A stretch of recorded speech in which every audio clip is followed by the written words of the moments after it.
प्रभु यीशु के प्रेम में मेरे प्यारे विश्वासी भाइयों बहनों, आप सबों को मेरा प्यार भरा जय यीशु। मैं उम्मीद करता हूं कि आप सब सकुशल होंगे, सुस्वस्थ होंगे। ईश्वर की कृपा आप सबों के ऊपर हमेशा बनी रहे। प्यारे विश्वासियों, आज हम प्रभु यीशु के अति पवित्रतम हृदय का पर्व मनाते हैं। हृदय का पवित्र बाइबल में क्या महत्व है अथवा क्या स्थान है? पवित्र बाइबल में करीब 1000 से भी ज्यादा बार हृदय शब्द का प्रयोग हुआ है। कैथोलिक धर्म की धर्म शिक्षा के number 2563, catechism of the Catholic church number 2563 में हृदय को किसी मनुष्य का छिपा हुआ केंद्र कहा है। केवल ईश्वर ही पूरी तरह से इसे समझ सकता है। यदि मुझे किसी को जानना है तो उस व्यक्ति को मेरे सामने अपना दिल खोलना होगा। कई बार किसी का यकीन दिलाने के लिए, किसी बात का यकीन दिलाने के लिए हमारा कोई अजीज मित्र हमसे कहता है कि मैं तुम्हें मेरे दिल की बात बता रहा हूं। इसका मतलब क्या हुआ? यह कि वह व्यक्ति अपनी सबसे भीतर की बात, अपनी सबसे व्यक्तिगत बात हमारे सामने रख रहा है। और दूसरे शब्दों में यदि हम कहें तो वह अपना दिल हमारे सामने खोल रहा है। वह अपने भीतर की सच्चाई को हमारे सामने रख रहा है। और भी सटीक रूप से कहे तो वह व्यक्ति यह चाहता है कि हम उसे उस रूप में समझें जैसा वो वास्तव में है। आज का यह पर्व हमें याद दिलाता है कि सारी कायनात का खुदा, हम सबको बनाने वाला और हमारा अस्तित्व बनाए रखने वाला ईश्वर अपना दिल हमारे सामने खोलता है। पवित्र हृदय के प्रति हमारी भक्ति का आधार यही है। आज के पहले पाठ में प्रभु का वचन कहता है कि उन्होंने इजरायलियों को अपनी किसी श्रेष्ठता के कारण प्यार नहीं किया, लेकिन उन्होंने उन्हें अपने प्रेम के खातिर, उनके प्रति उनका जो प्रेम था उसके खातिर उन्हें अपनाया और उन्हें अपनी प्रजा बनाया। और आज के दूसरे पाठ में प्रभु का वचन हमें ईश्वर की परिभाषा बतलाता है, और वो है ईश्वर प्रेम है। ईश्वर का अस्तित्व ही प्रेम है। इसलिए पवित्र हृदय के प्रति भक्ति का मतलब होता है ईश्वर के अस्तित्व और उनके सार तत्व के प्रति भक्ति। दूसरे शब्दों में पवित्र हृदय के प्रति भक्ति ईश्वर के प्रति भक्ति ही है, उस रूप में जैसा कि वह अपने आप को हम पर प्रकट करना चाहते हैं।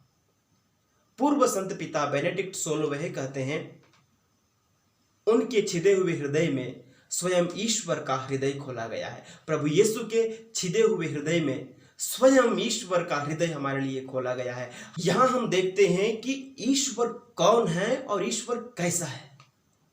अब स्वर्ग हमारे लिए बंद नहीं रहा, ईश्वर हमारे लिए अदृश्य नहीं रहा, वो अदृश्य से बाहर आ गया है। यदि ईश्वर अपने आप को इस रूप में प्रकट नहीं करते तो शायद हमें उन्हें जानने का मौका भी नहीं मिलता।